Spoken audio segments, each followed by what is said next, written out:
kita kembali ke masalah Bung Bin ya. Ini juga seharusnya banyak ya hal-hal yang harus diceritakan, masa-masa proses kreatif ya. Karena memang tidak mudah untuk menciptakan suatu buku, apalagi yang tematik, yang lebih menantang lagi bukan masalah tematik. Saya kira yang ada di sini bahasa ini kan lebih berat daripada tematik.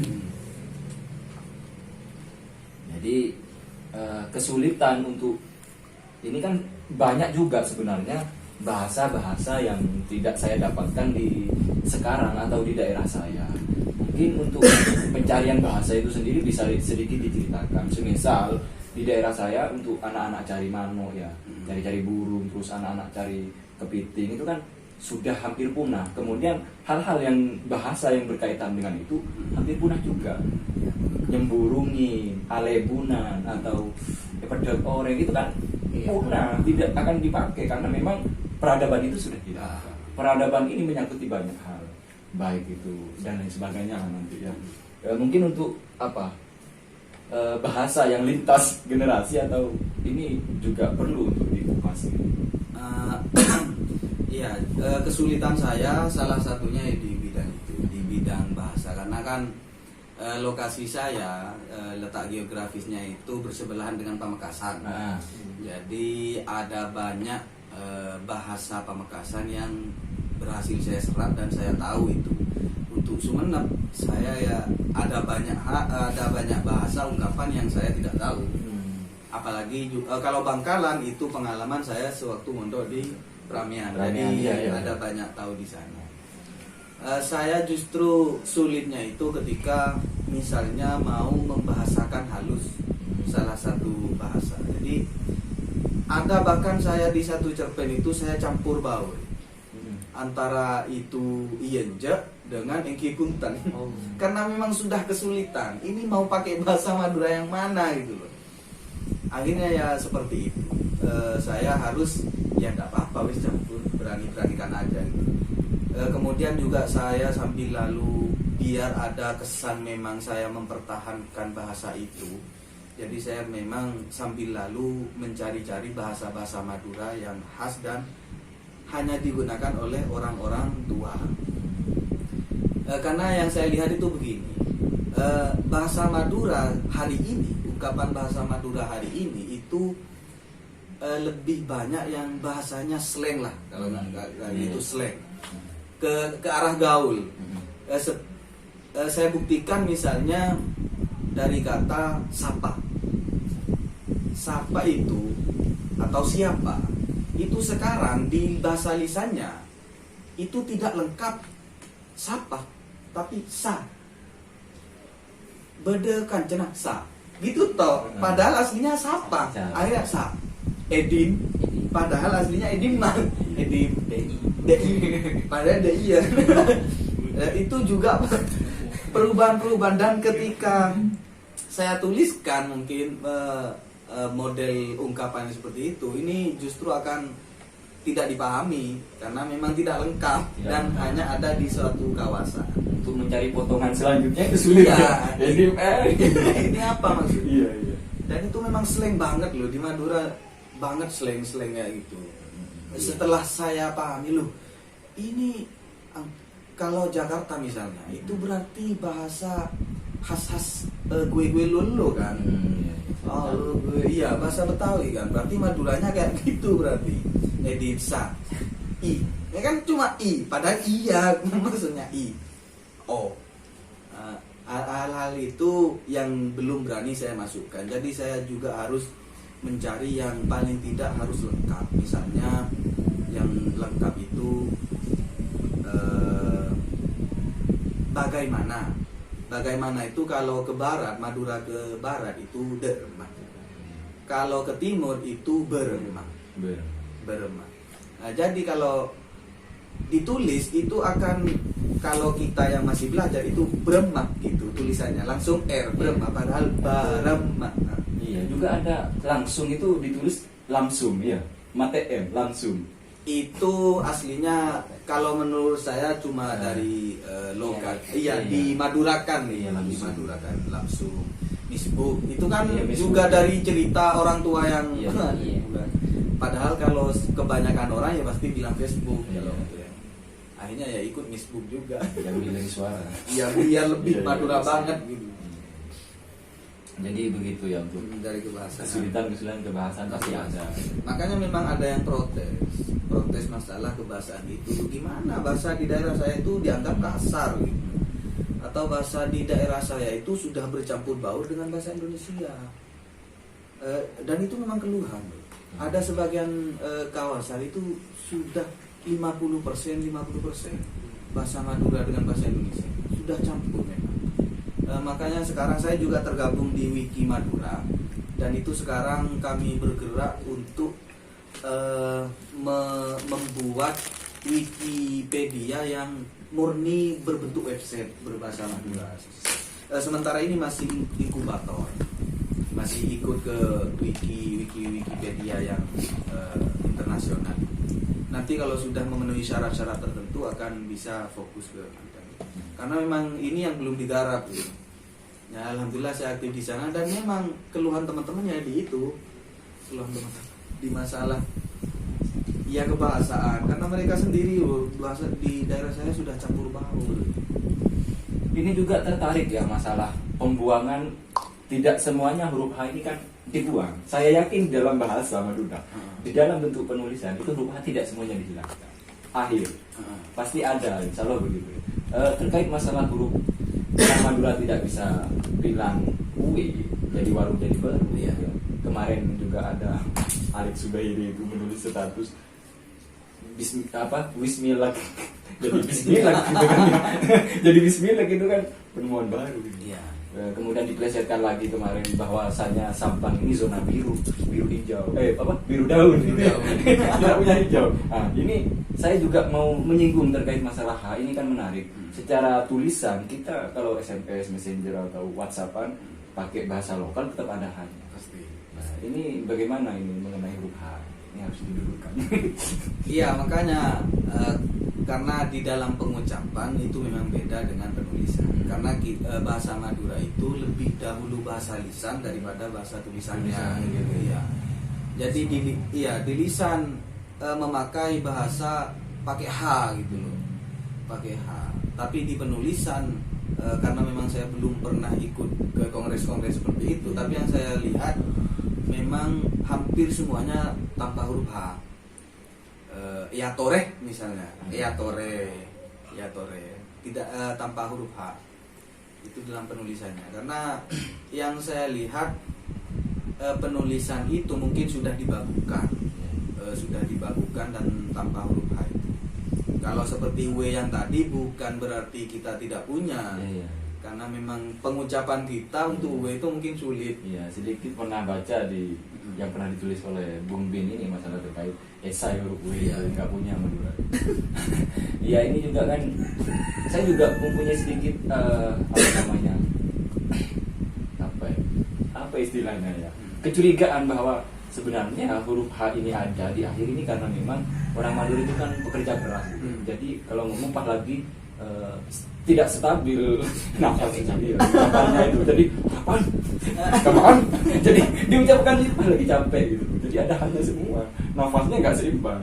Menurut saya juga itu menunjukkan kekukuhan. Masalah bagaimana orang Madura itu begitu kuat gitu loh, kekuatan apa tambahan H itu kan apa, kalau apa kan kayak mengambang gitu loh. Jadi penekanannya di H. Apa? Edima. Nah, kayak Edima gitu kan akhirnya kayak mengambang. Penulisan seperti ini saya lihat di penulisan Jawa juga sama kayaknya. Seperti Oppo itu ada yang menulis apa kan? Memang apa ya? Sama berarti. Tapi iya di kehidupan sehari-hari nulis ya Oppo ya. Nah, sama ya gitu. Problemnya juga demikian. Di setiap bahasa ada. Itu antara baku dan tidak baku kan. Kalau dalam bahasa tulis itu, dalam bahasa tulis biasanya memang menggunakan kata baku. Kalau di bahasa lisan itu bahasa sehari-hari. Makanya orang Arab itu belum tentu paham Al-Quran. Iya. Belum tentu. Nah, benar, dengan yuk kita dengan apa namanya, saya pun membaca ini itu tidak harus langsung paham, tidak apa ya, masih mikir karena terkait kebahasaan itu memang antara tulis dan lisan itu memang beda, itu di setiap bahasa. Dan saya kira memang lebih dulu mana yang memang lebih dulu lisan, karena orang lahir tidak mungkin langsung nulis. Kalau orang lahir itu yang dipelajari terlebih dahulu, pemerolehan bahasa itu adalah pemerolehan bahasa lisan. Nah, makanya ada bahasa lisan terlebih dahulu, kemudian ada bahasa tulis. Tapi ada memang jauh perbedaannya. Misalkan kalau di bahasa sehari-hari di apotik kan kita menyebutnya, padahal bahasa bakunya, bahasa tulisnya itu apotek gitu. Itu seperti itu. Mungkin seperti itu tambahannya. Ya ini alhamdulillah sudah ada satu penanya di kolom komentar dari Sylvia Fadis Antohiri. Ini menanyakan terkait masalah mau nanya gitu, apakah akan ada sequel buku dari Kanjeng Talpos misalnya yang tentang perempuan remaja masa kini, masalah kelanjutan masalah perempuan. Ditutup galau.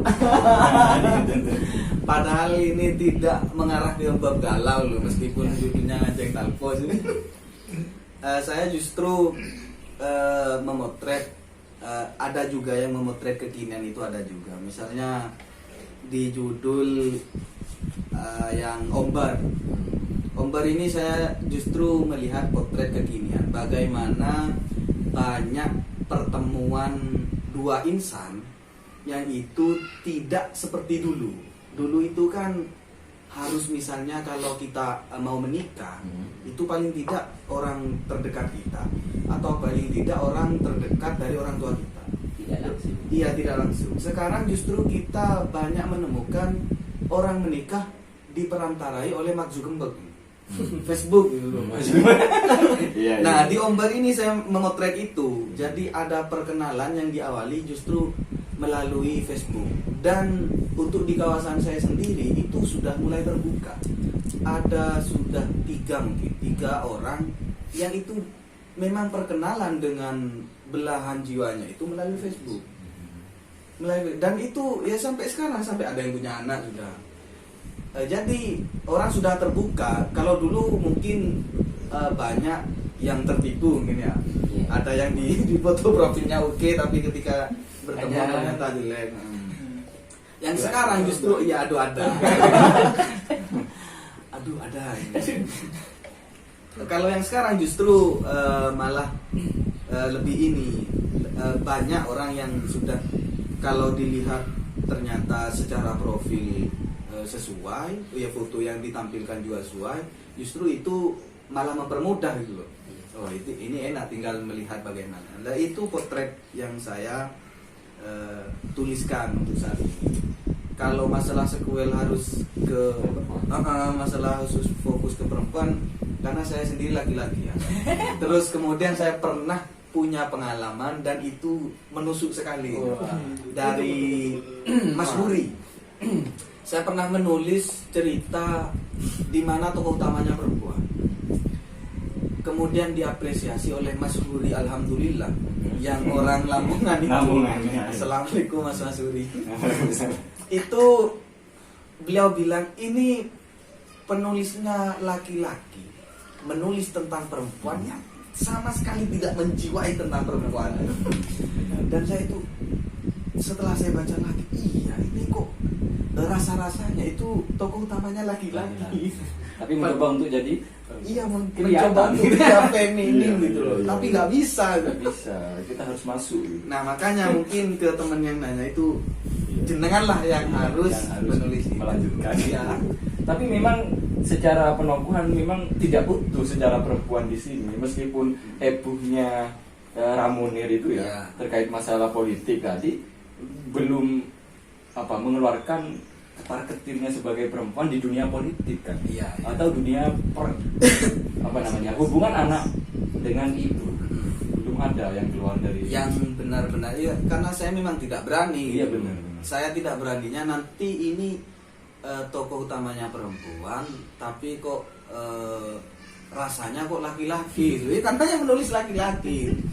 Kecuali saya sudah bisa punyalah satu pandangan, oh perempuan begini-begini, mungkin saya berani suatu hari. Tapi untuk sementara ini saya nggak berani untuk nulis itu. Ya pengalaman yang itu. Iya, benar. Dan itu sangat menyakitkan sekali. Belum dilanjutkan masalah pembelajaran itu tadi, mau menulis perempuan seperempuan mungkin gitu. Iya, Apalagi mau dilanjutkan ya, menyelesaikan itu belum ya.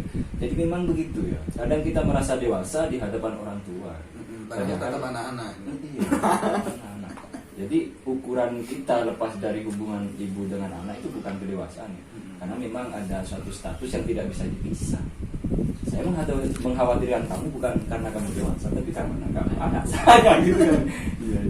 Yang di sini yang memang perempuan ada peran perempuan itu di Paraban Sorop Are, Ya. Ombar, kemudian di Kosangi Mekah cuma nyindir ya, cuma nyindir sekilas. Kemudian ya Pak Jeruk, Pak Jeruk. Aslinya ya potret keluarga semua ini, nggak ada yang potret lebih ke lanceng talposnya. Ya, masalah kesaktian itu bisa dilanjutkan. Masalah kesaktian. Yang cerpen-cerpen selanjutnya masalah. Oh, iya. Karena kaya Madura ini, saya kira kaya. Jadi setiap bujuk atau iya kan, juru kunci itu Nilai- pasti punya nilai-nilainya. Nilai mistis di Madura. Dan itu jadi ciri khas. Ini sudah menunjukkan jam berapa itu? Sudah ini.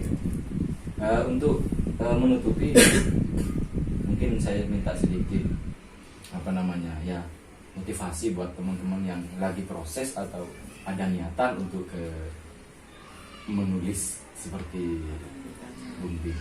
Oh, iya, Pak. Ada yang menanya lagi ya, baru masuk. Coba ya. Saya juga banyak pertanyaan. Coba ya.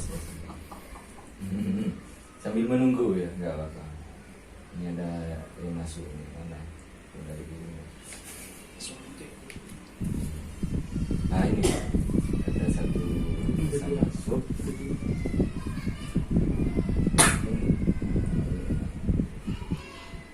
Nah, Hidayatul Maghribi tanya nih, saat proses menulis cerpen tersebut, apakah memang sudah diniatkan menyorot kehidupan atau karakter orang Madura, atau aslinya hanya ingin membahasakan Madura, terus atau hanya ingin berbahasa Madura? Nah, gitu.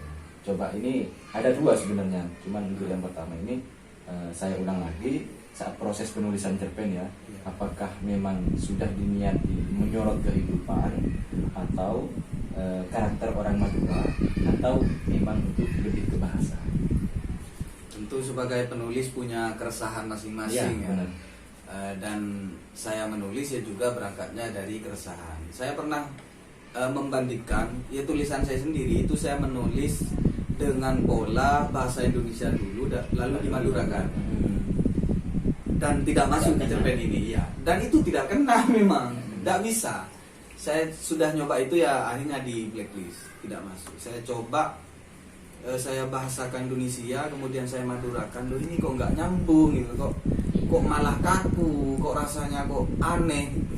Akhirnya tidak saya masukkan ke dalam antologi. Jadi memang karena keresahan saya ya, memang saya mau menuliskan itu, bukan cuma menyalin ke bahasa Madura saja. Apalagi untuk menggambarkan Madura di sini ya. Iya, paling tidak ya. Paling tidak memang begini loh cara Madura berinteraksi. Begini loh cara Madura bertalpos ria gitu. Kan kita juga saling adu ketalposan kan biasanya. Oh, kamu cuma bisa kayak gitu, saya lo bisa gini. Hal-hal itu yang Kadang menalposi ketalposan orang. iya Iya kan? Iya. Iya. Kalau sempat saya baca di prolognya atau pengantarnya yang Bung Bin ini sampaikan memang ada unsur belajar ya, Iya, ada iya, unsur benar. belajar ya. Jadi untuk tergerak untuk menulis dan apa selain Ya tergerak memotret kehidupan di sekitar, ya juga sambil belajar memahami itu. jadi tidak ada untuk apa menampilkan Madura yang baru atau Madura masa kini tidak ya. Tidak. Lebih ke belajar dan ingin menekuni ya atau mengekspor apa namanya hal sekitar ya yang ini perlu untuk disampaikan.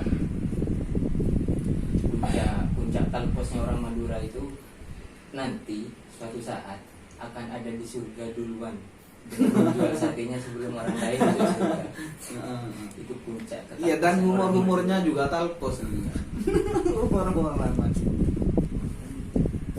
Nah ini juga dari Fatur Rosi, izin bertanya Kang, buku ini kan segmented ya. Iya.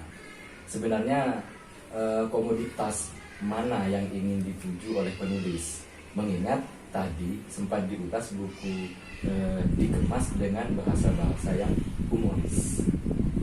Masalah segmennya ya. Segmen baca. Ya, ya tetap Madura segmennya, meskipun saya juga menyasar para peneliti aslinya. Karena ada beberapa yang itu orang Jakarta yang sudah mesen, yang dari luar negeri aslinya juga ada. Cuma keterbatasan masalah dana dan itu sangat hemat sekali, akhirnya dari pihak sana untuk mengirim ke yang di Indonesia. Ya, jadi itu ada murni orang Jakarta dan memang peneliti, penikmat sastra-sastra kedaerahan. Iya. Ketemu pamflet saya dan akhirnya beli. Dan dia memang Mau. tidak tahu bahasa Madura Iya, gitu. benar. Jadi yang saya sasar memang setidaknya memang penikmatnya gitu. Orang Madura Bahasa Madura. mempromosikan Madura. Catatan sedikit ya terkait apa Ya, namanya monggo. terkait komoditas tadi, pertanyaan komoditas itu adalah bentuk dari apa ya, itu kan berbicara ekonomi Ya. seperti itu. Dan saya kira penulis-penulis seperti Kang Bin ini adalah penulis yang sudah tidak melihat komoditas itu, sudah tidak melihat itu, sudah sudah melampaui nilai-nilai ekonomi. Karena Karena ini sudah nikmat. itu sudah lebih dari nikmat, Iya. bukan sudah nikmat, lebih dari nikmat. Karena ketika berbicara perpolitikan Iya, karya benar. sastra, ketika berbicara perpolitikan karya sastra mana yang terkenal? Yang ada di depan Gramedia lah, ya kan, di depan pintu Gramedia, Togamas itu yang terkenal. Tapi karya sastra mana yang berkualitas? Saya kira masih ada di tangan-tangan orang yang seperti ini, yang benar-benar ingin menyampaikan apa yang ada di lokalitasnya. Saya kira seperti itu. Iya, bukan Masalah komoditas. Ya, jadi saya sangat berterima kasih Bung Bin mau Sama-sama. pasukan kami untuk menyerang untuk buku ini benar karena ini masih segar gitu. Iya. Iya. Masih segar dan memang momennya tepat untuk kita silaturahmi ya. Dan juga untuk Kang Imron yang tidak tidur semalam untuk membaca beberapa karya yang ada di Bacaan Kampus ya. Terima kasih karena ini buku lebih nyampe terhadap saya lebih dahulu, jadi saya agak santai bacanya, tidak mulu-mulu, sementara beliau satu malam harus berapa cerpen yang dibaca. Dan saya berterima kasih sekali untuk pemirsa yang ada di rumah juga, terima kasih telah menemani kami. Iya. Bagi teman-teman yang ingin membeli atau ingin mengapresiasi, silahkan hubungi akun Maduret ya. Iya, Ya, akun saya atau juga. Bin Nurisalihin aja ya. Saya akhiri, apabila ada kesalahan Halia atau Maduret, saya mohon maaf. Assalamualaikum warahmatullahi wabarakatuh. Waalaikumsalam warahmatullahi wabarakatuh. Salam literasi.